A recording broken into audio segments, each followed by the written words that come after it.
स्वप्नातील घर आणि हक्काचा व्यवसाय आता एकाच ठिकाणी. राहता साकूर येथील एअरपोर्ट रोडवर आम्ही घेऊन आलोय एक भव्य डेव्हलपमेंट प्रोजेक्ट इराज पार्क. आमची वैशिष्ट्ये: कलेक्टर एनए प्लॉट्स, बंगलोसाठी हक्काची जागा, कमर्शियल कॉम्प्लेक्स, मुख्य रस्त्याला लागून दुमजली गाळे, प्रशस्त 2 BHK व 3 BHK रो हाऊस आणि 2 BHK फ्लॅट स्कीम. तयार दर्जेदार पायाभूत सुविधा, 9 व 12 मीटरचे सिमेंट कॉन्क्रीट रस्ते, अंडरग्राऊंड ड्रेनेज आणि वॉटर सप्लाय व स्ट्रीट लाईटनी सुसज्ज. Ready club house, open gym, मुलांसाठी प्ले एरिया आणि सुंदर गार्डन.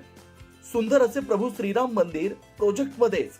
पत्ता: सर्वे नंबर 97/1, एअरपोर्ट रोड, उपासनी महाराज मंदिराजवळ, साकुरी, राहता. आजच संपर्क करा 8550 99 70 70. कोपरगाव तालुक्यातील मडी बुद्रुक येथे शनिवारी 14 मार्च 2026 रोजी शेतात बिबट्याची 2 पिल्लं मृतावस्थेत आढळून आल्यानं परिसरात खळबळ उडाली. ही घटना वेणुनाथ संतू गमे यांच्या शेतात उघडकीस आली. प्राथमिक माहितीनुसार या पिल्लांचा मृत्यू मोठ्या नर बिबट्याच्या हल्ल्यात झाला असावा असा अंदाज व्यक्त केला जातोय. मृत पिल्लं आढळून येताच शेतमालक व स्थानिक नागरिकांनी तात्काळ वन विभागाला याची माहिती दिली.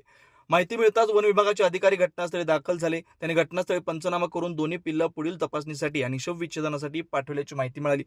दरम्यान शेतमालक व परिसरातील नागरिकांनी सांगितलं की शेतीसाठी वीज पुरवठा प्रामुख्यानं रात्रीच्या वेळी होत असल्यानं शेतकऱ्यांना रात्री 2 ते 3 वाजण्याच्या सुमारास पाणी देण्यासाठी शेतात जावं लागतं. अशा परिस्थितीत बिबट्याचा धोका संभवतो असल्यानं नागरिकांमध्ये भीतीचं वातावरण निर्माण झालंय. या पार्श्वभूमीवर संबंधित परिसरात वन विभागानं तातडीनं बिबट्याला पकडण्यासाठी पिंजरा बसवावा अशी मागणी ग्रामस्थांनी केली. तसेच शेतीसाठी महावितरणकडून दिवसा वीज पुरवठा करण्यात यावा अशी मागणी गावकऱ्यांनी केली. आमच्या इथे ना बिबट्यांची पिल्लं आहे 2 मारलेले रात्री पहाटे. आम्हाला आहे ना बिबट्यांची शंका आहे इथं मकाच्या क्षेत्रामध्ये. तर आम्हाला आहे ना पिंजऱ्याची सोय केलेली अत्यंत आवश्यक आहे जास्त. कारण रात्री पाणी भरावं लागतं, रात्रीची लाईट आहे. अशा मोठ्याल्या पिकामध्ये आम्हाला काही दिसत नाही, अंधार आहे त्याच्यामध्ये पूर्ण. तर मानसिक हानी झाली त्याला जबाबदार कोण राहील?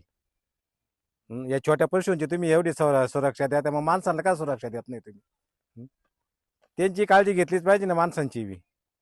तेव्हा लवकरात लवकर आहे ना आम्हाला पिंजऱ्याची सोय करून द्या संध्याकाळ. फिरते ना आमची लहान लहान पोरं. इथं रोज रात्री आता आज रात्रीची लाईट चालू आहे. आमच्या पोयगाव विभागाला आम्ही वारंवार सूचना केलं, सबस्टेशन विभागाला, तरी ते रात्रीचं दिवसा वीज पुरवठा आम्हाला देत नाही. ते म्हणतात शहा जोडणे. आता 2 दिवसापूर्वी आमदार साहेबांनी फोन केलेला आहे, तरी त्यांनी तातडीने लवकर सबस्टेशन नाही पण दिवसा वीज पुरवठा या शेतकऱ्यांना करावा. आता ही ताजी घटना आहे, हिच्याहून त्यांनी लक्षात आलं पाहिजे त्यांना की इथं परिसरात किती बिबटाचा वावर आहे, शेतकऱ्यांचे किती भीतीचं वातावरण आहे आणि शेतकरी किती हालाकीच्या परिस्थितीतून किती स्वतःच्या जीवा उदार होऊन शेती करते.